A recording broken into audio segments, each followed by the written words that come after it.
Assalamualaikum warahmatullahi wabarakatuh.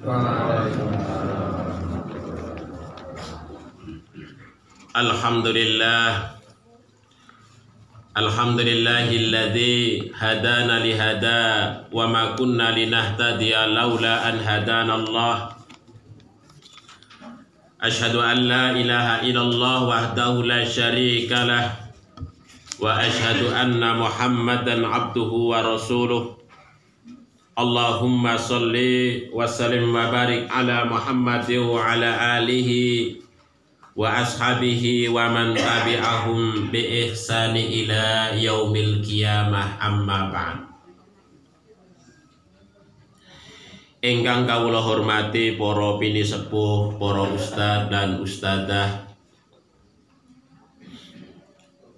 hadirin wal hadirat, bapak-bapak, ibu-ibu, adik-adik remaja, para santri yang insya Allah semuanya diberkahi dan dirahmati oleh Allah Subhanahu wa Ta'ala.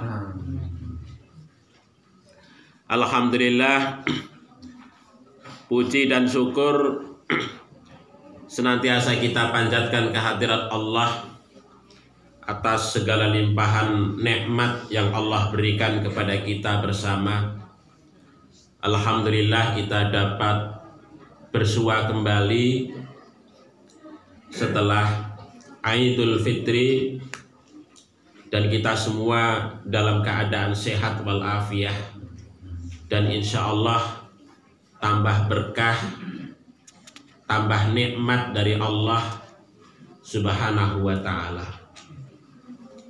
Mudah-mudahan sholawat serta salam senantiasa tercurah kepada junjungan kita, beliau baginda Nabi Muhammad Sallallahu Alaihi Wasallam, yang merupakan teladan bagi kehidupan kita.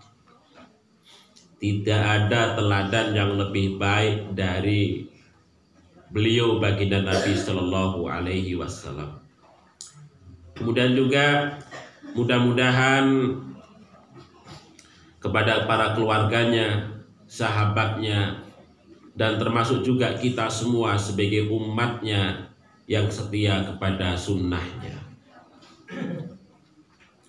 Bapak Ibu yang dirahmati dan diberkahi oleh Allah Subhanahu wa Ta'ala, sebelum saya menyampaikan materi, ini masih dalam bulan Syawal, saya mohon maaf kepada Bapak Ibu sekalian atas segala khilaf, salah, perkataan yang kurang berkenan, dan juga tindak tanduk saya selama berinteraksi dengan Bapak Ibu sekalian. Dan mudah-mudahan kita semua pasca Ramadan dan masuk bulan Syawal ini betul-betul menjadi orang-orang yang beridul fitri, kembali kepada fitrah Allah, kembali kepada kesucian, dan puncaknya adalah nanti kita akan mendapatkan jamuan dari sisi Allah Subhanahu wa Ta'ala. Amin ya rabbal alamin. Bapak Ibu yang dirahmati dan diberkahi oleh Allah Subhanahu wa Ta'ala,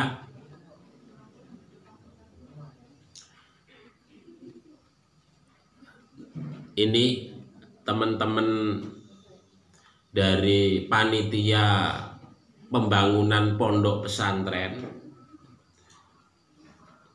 ini beberapa hari ini melakukan pertemuan rapat, diskusi, karena akan memulai pembangunan pondok pesantren. Oleh sebab itu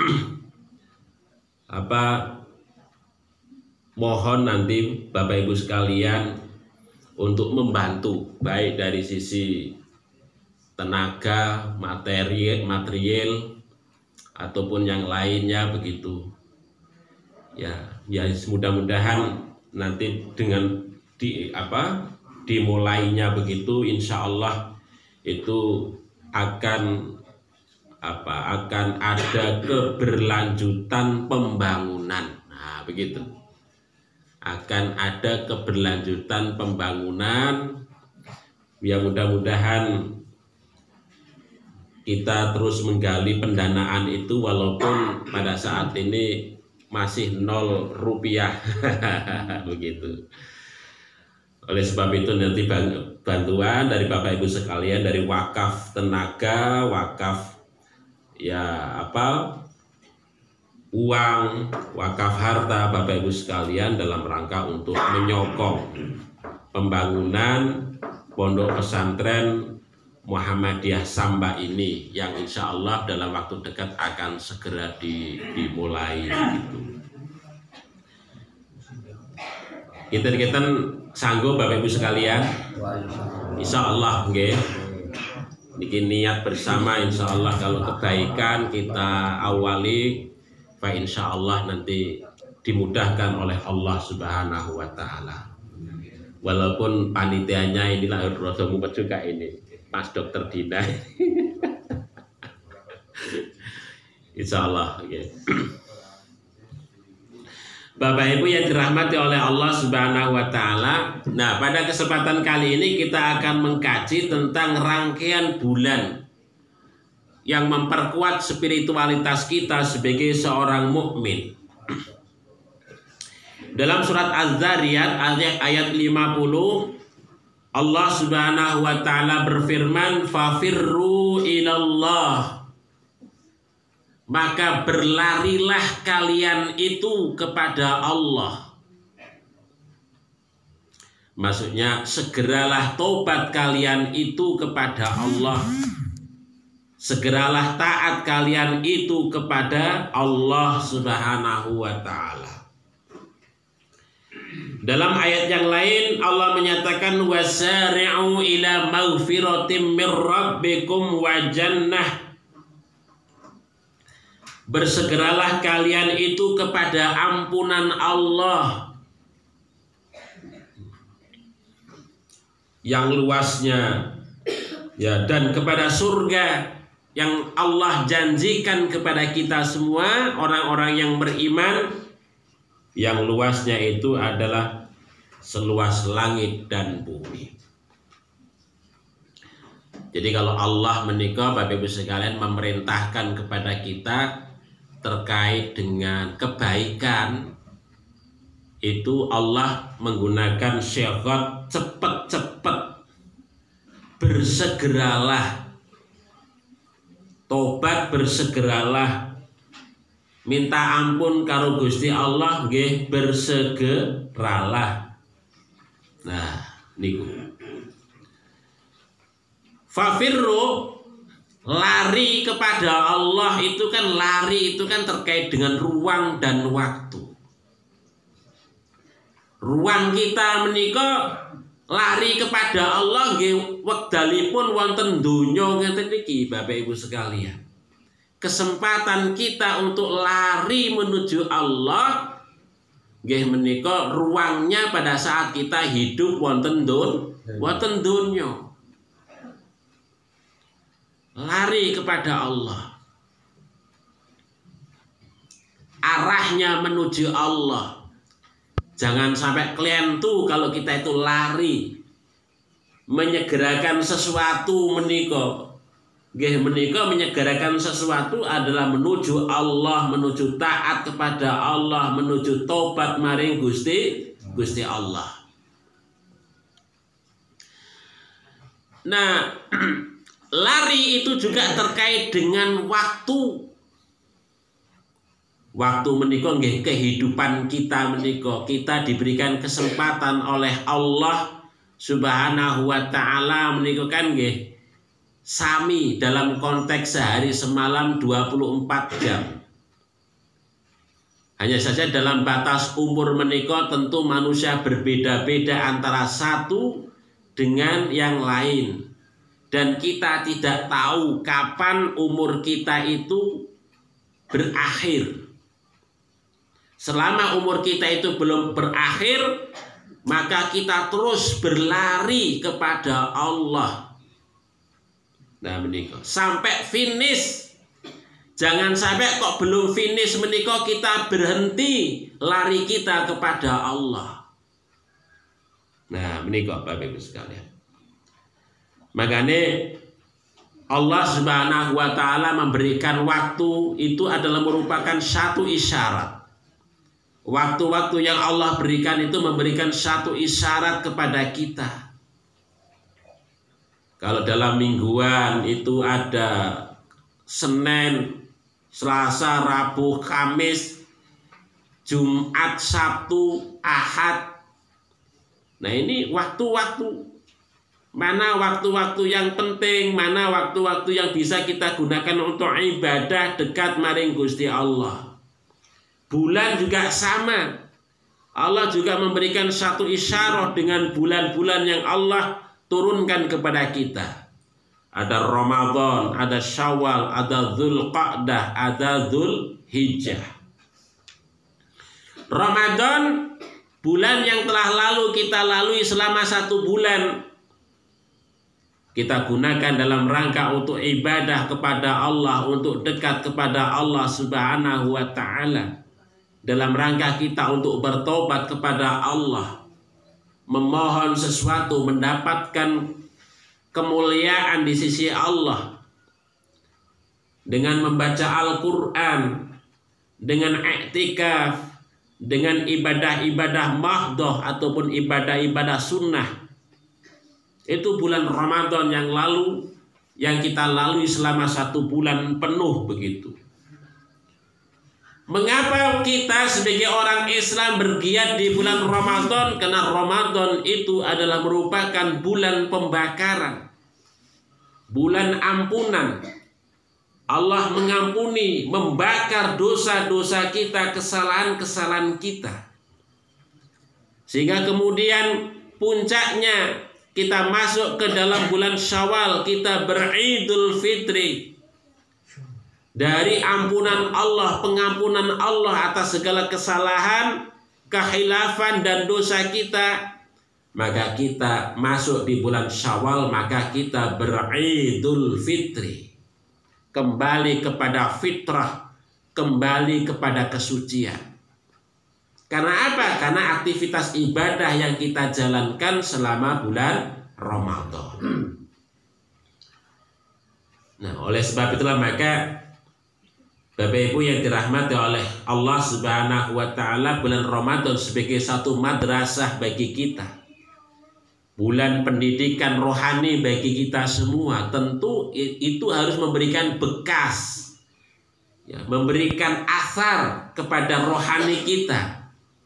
Kebiasaan-kebiasaan yang bagus di bulan Ramadan diharapkan itu membekas nantinya pada saat di bulan-bulan lain di luar bulan Ramadan. Yang biasanya kita di bulan Ramadan biasa puasa, di bulan yang lain kalau bisa kita masih membiasakan puasa dengan puasa sunnah.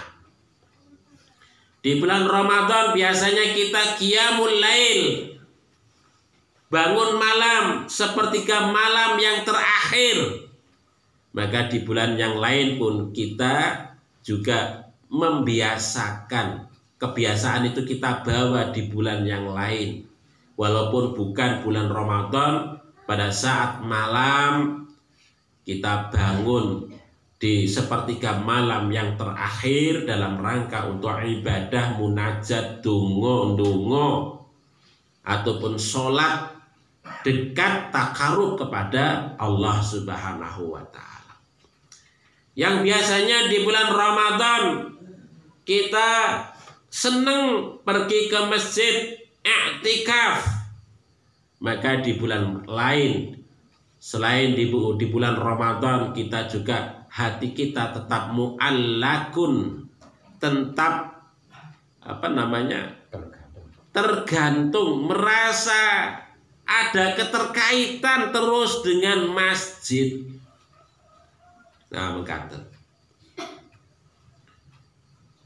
di bulan Ramadan biasanya kita berinfak, bersedekah, maka di bulan yang lain pun kita juga membiasakan itu, berinfak, bersedekah di jalan Allah Subhanahu wa Ta'ala. Nah, inilah Bapak Ibu sekalian, semangat etos di bulan Ramadan itulah yang kemudian terus kita bawa. Makanya pada saat kita masuk di bulan berikutnya disebut dengan Syawal.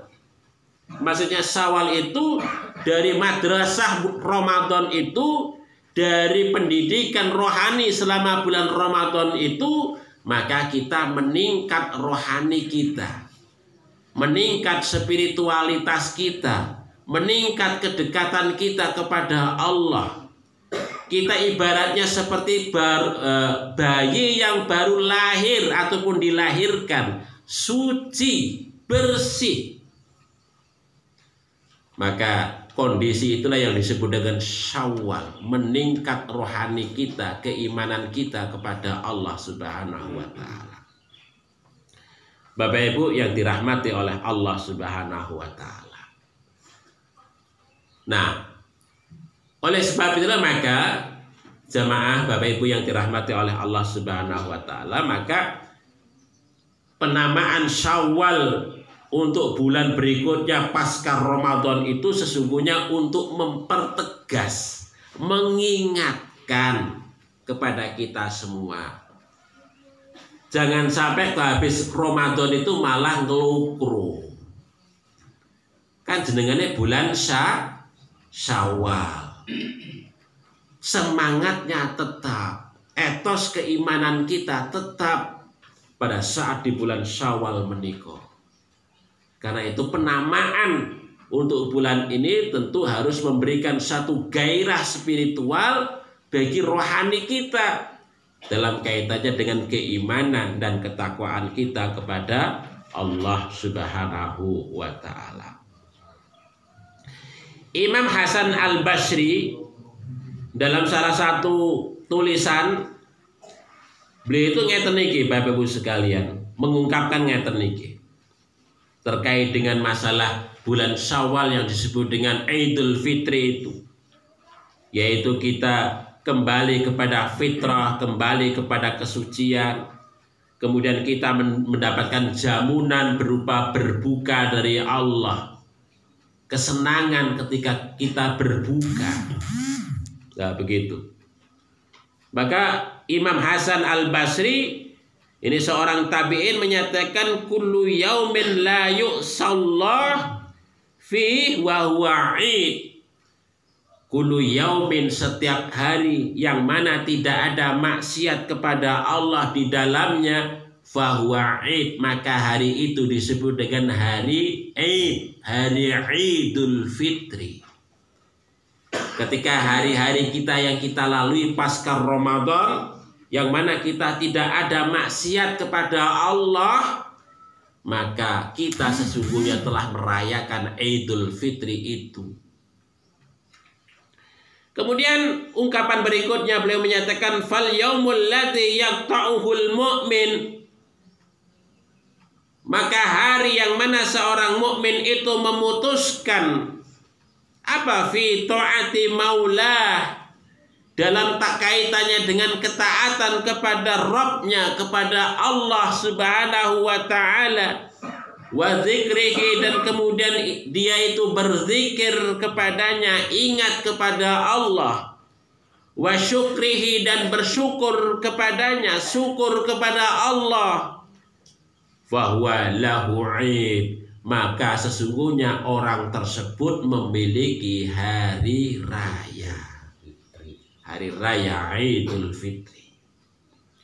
Bapak Ibu yang dirahmati oleh Allah Subhanahu wa Ta'ala, maka etos Idul Fitri, etos Syawal menika adalah dari sisi ketaatan kita. Ya, dari sisi ketaatan kita, jauhnya kita dari kemaksiatan kita terhadap Allah, kepada Allah. Nah, begitu. Semakin syukurnya kita, seringnya kita untuk berzikir kepada Allah. Nah, ini apa etos dari Id, Idul Fitri ataupun Syawal. Ya, begitu Bapak Ibu sekalian. Kemudian setelah bulan Syawal itu disebut dengan Dzulqa'dah.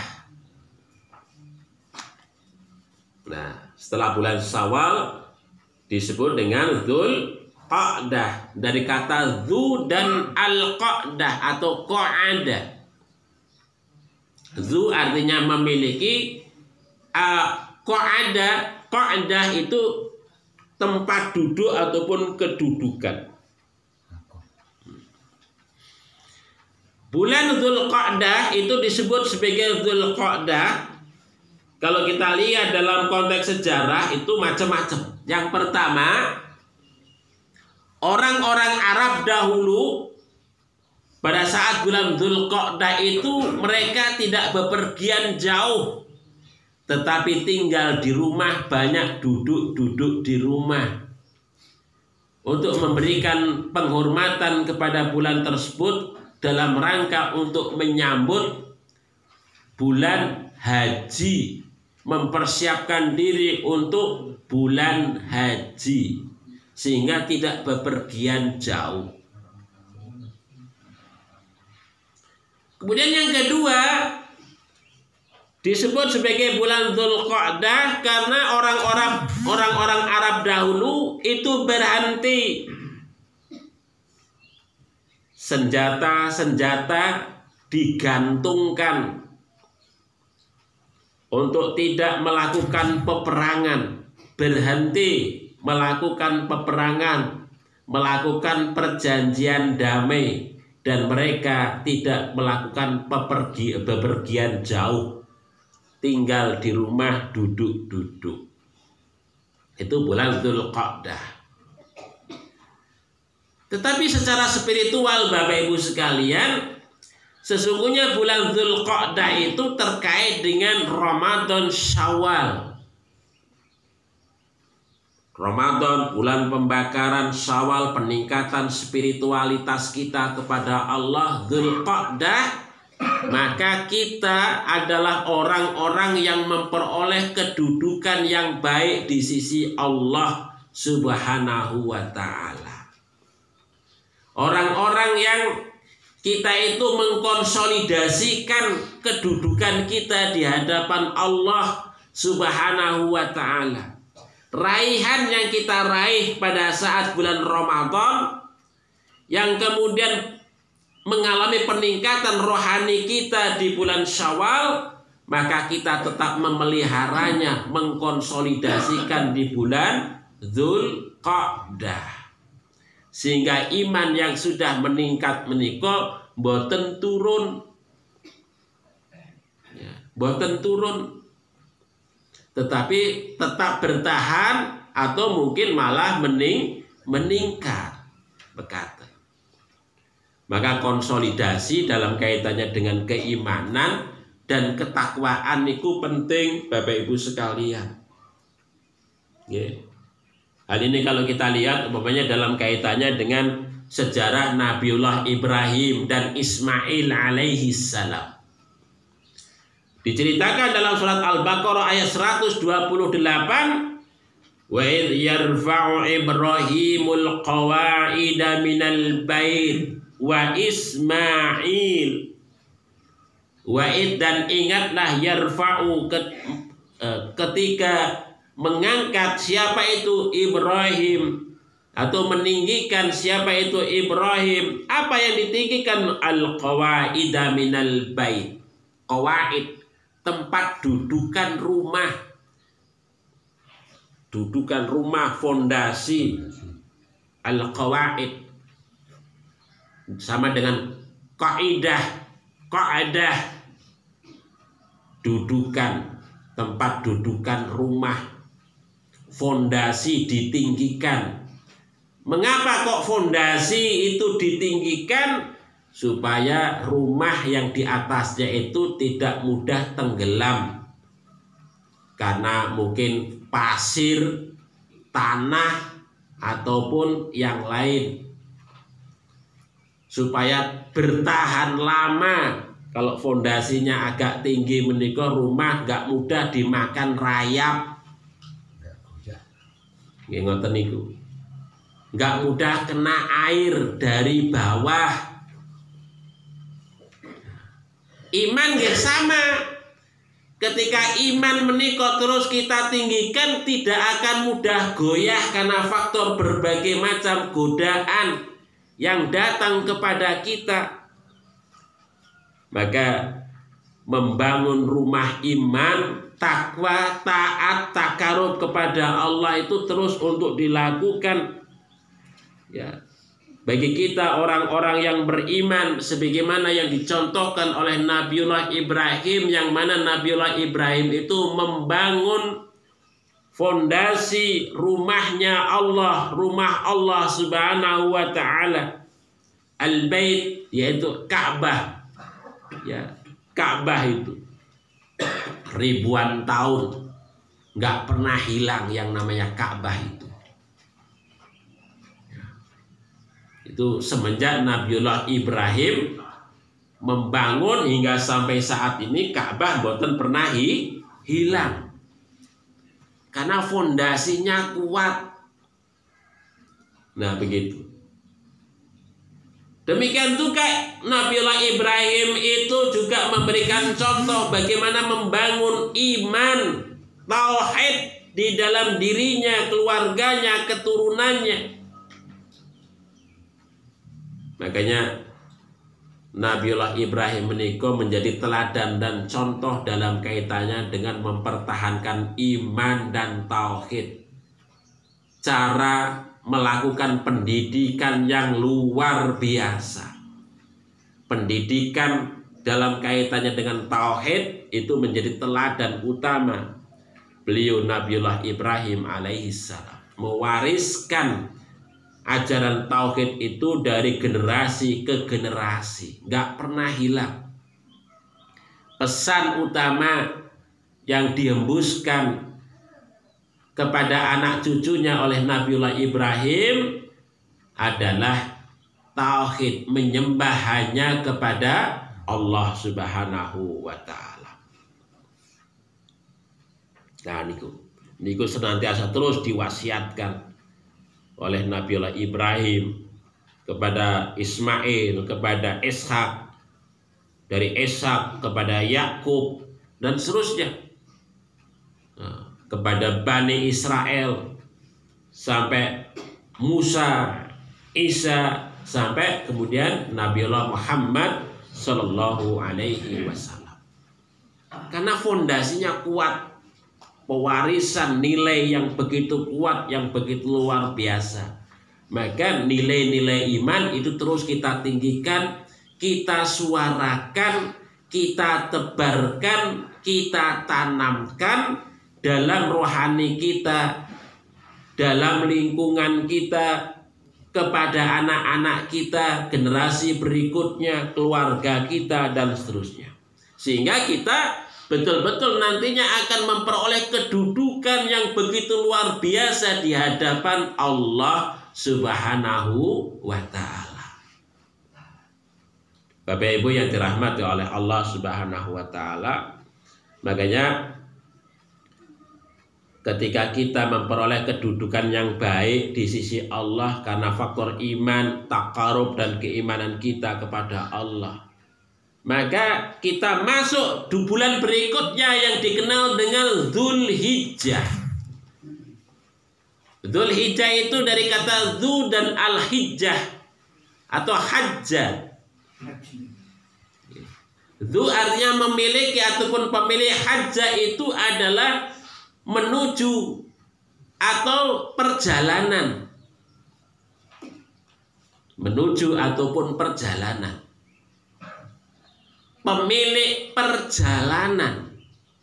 Ketika kita memiliki kedudukan di hadapan Allah Subhanahu wa Ta'ala, maka kita nantinya akan menjadi orang yang bisa memiliki perjalanan yang baik.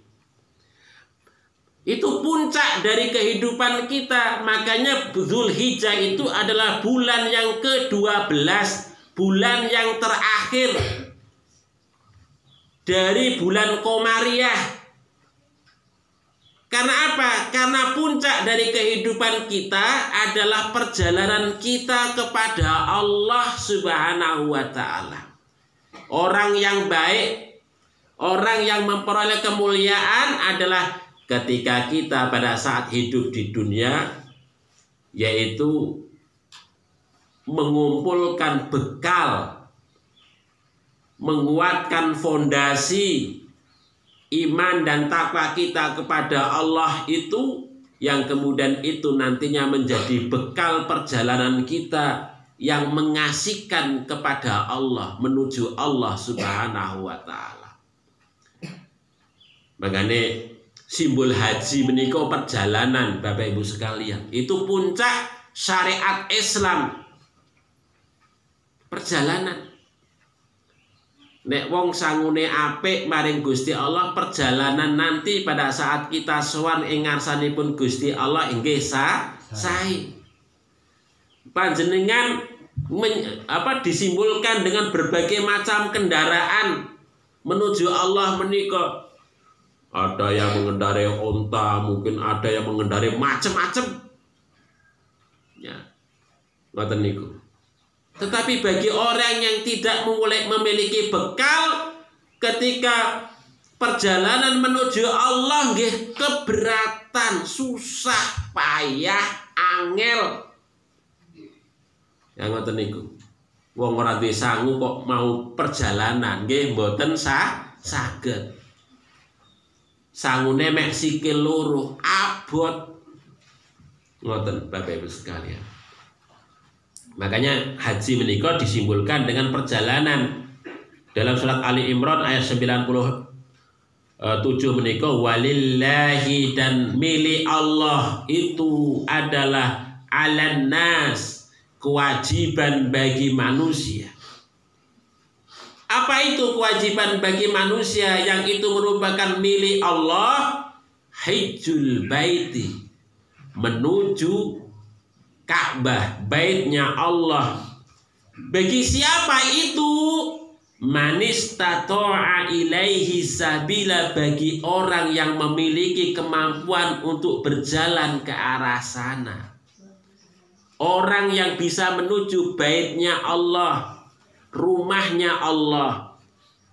Bagi kita semua, kita bisa pulang ke rumah kita nanti di akhirat, Bapak Ibu sekalian. Itu kalau kita itu mampu pergi perjalanan kita menika. Kalau kita tidak memiliki sangu untuk bekal perjalanan kita, maka kita tidak akan bisa pulang ke rumah kita wonten surga. Mekaten. Niku makna simbolik Bapak Ibu sekalian. Makanya Bapak Ibu sekalian, perjalanan kita menika itu kan sangat panjang sekali. Ketika kita habis di dunia menika, digambarkan oleh Imam Al-Ghazali, ad-dunya mazra'atul akhirah. Dunia itu adalah mazra'ah, tempat bertanam untuk kehidupan akhirat, maksudnya untuk memperoleh sangu, menanam segala kebaikan yang akhirnya nanti buahnya dapat menjadi sangu kita untuk perjalanan kita menuju Allah Subhanahu wa Ta'ala. Kapan perjalanan yang hakiki menika menuju Allah? Ketika kita semua sudah finish wonten donya menika. Ketika kita sudah dibatasi waktunya oleh Allah sampai kepada kita finish wonten donya menika, maka kita akan melanjutkan perjalanan yang sangat-sangat panjang dan melelahkan. Maka itu ada yang disebut dengan etape yang pertama, disebut dengan barzah, alam barzah, alam kubur. Niku perjalanan. Panjenengan pun boten saged mencari sangu wonten alam kubur menika. panjenengan kita sedaya menika hanya menikmati dari sangu yang kita bawa masing-masing pada saat kita hidup wonten donya. Pada saat alam barzah kita sudah mulai sangu kita manfaatkan, kita gunakan. Nah, mengatakan. Makanya Bapak Ibu sekalian, barzah menika merupakan satu kehidupan yang mana kita sudah menikmati bagian daripada akhirat. Dalam salah satu hadis yang diriwayatkan oleh sahabat Utsman bin Affan radhiyallahu an, Rasulullah shallallahu alaihi wasallam ngendika al-qabru awwalu manazilil akhirah. Kubur itu adalah merupakan manazilil akhirah, awal dari rumah akhirat atau tempat akhirat, awal kehidupan akhirat. Walaupun di alam kubur, di alam barzah menika itu adalah awal penantian, alam penantian. Tapi walaupun kita menanti, tapi sudah menikmati jerih payah kita pada saat hidup wonten dunya. Makanya diungkapkan oleh Kanjeng Nabi, fa in naja minhu, maka barang siapa yang sukses, yang berhasil pada saat di alam kubur itu, fama ba'dahu aisaru minhu, maka ketika dia masuk di alam-alam berikutnya, maka dia akan mengalami lebih kemudahan yang lebih. Kalau urip wonten alam kubur niku gampang, nikmat, pasti urip ing alam berikutnya lebih nikmat.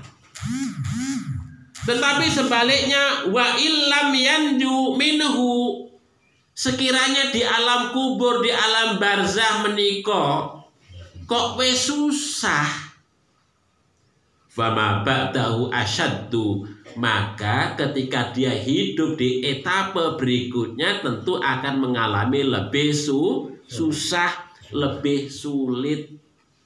Nah, mengatakan Bapak Ibu sekalian.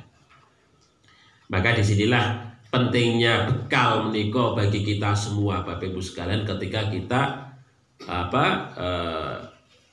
berlari ataupun menuju Allah Subhanahu wa ta'ala, berjalan menuju Allah Subhanahu wa ta'ala menika. Nah, kemudian setelah alam barzah kita masuk ke alam kiamat. Kiamat menika adalah berakhirnya alam semesta menika dengan tiupan sangkakala yang pertama. Ini digambarkan dalam surat Az-Zumar. Ketika malaikat Israfil diperintahkan oleh Allah untuk meniup sangkakala, maka kehancuran alam semesta terjadi.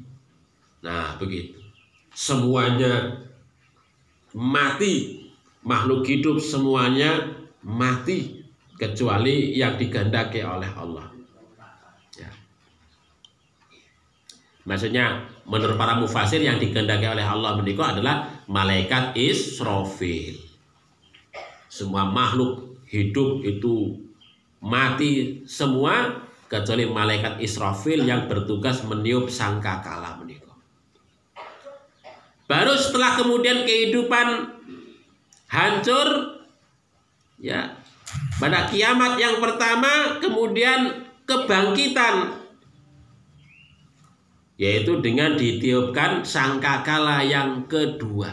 Pada saat ditiupkan sangkakala yang kedua itulah manusia dibangkitkan dari awal sampai akhir, manusia yang pertama sampai manusia yang terakhir, seperti kayak tumbuhnya jamur di musim hujan, bangkit, ya, dari peraduannya, dari kuburnya, ya, seperti kayak jamur mekaten, dan itu di padang mahsyar. Nah, Nah, disinilah kemudian manusia menghadapi berbagai macam ujian dari Allah Subhanahu wa taala ketika pada saat di alam mahsyar menika.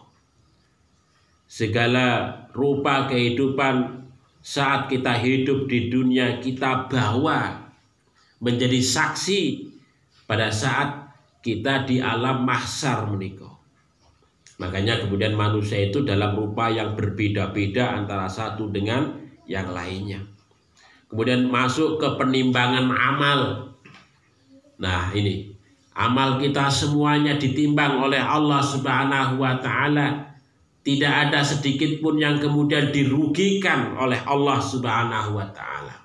Disaksikan oleh seluruh alam semesta terkait dengan amal kita. Apakah amal kita baik, amal kita buruk, amal kita itu yang baik itu timbangannya berat ataukah timbangannya ringan.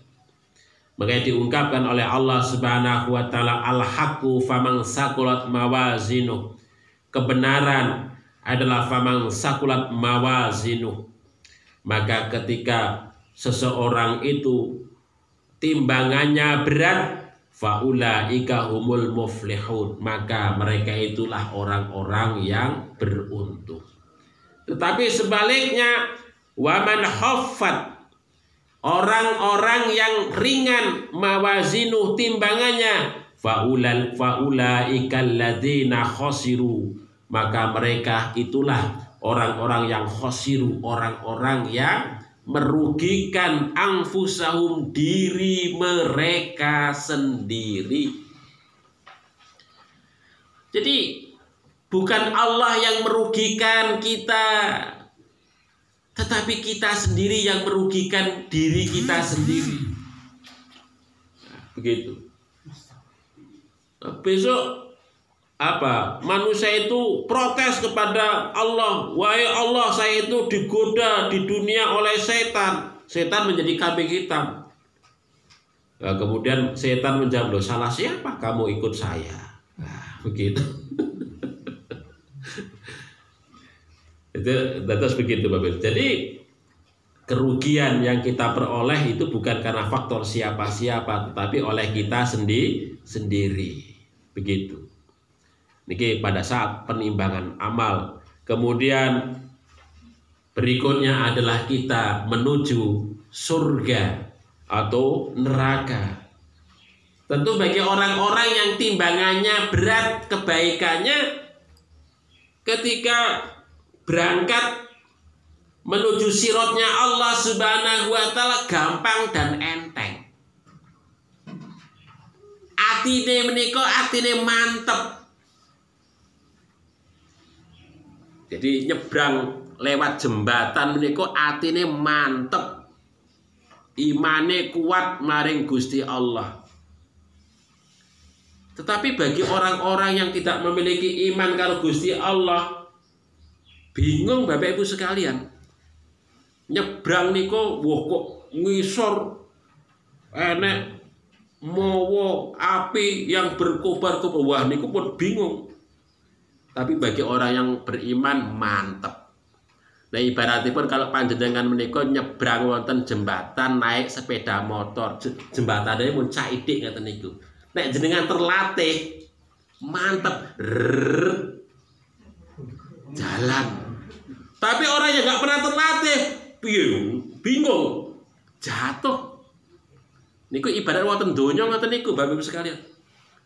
Wonten ning alam akhirat nggih ngoten niku. Dan terus timbangan amal itu nanti akan memberatkan kemantepan hati kita untuk menuju surganya Allah Subhanahu wa taala.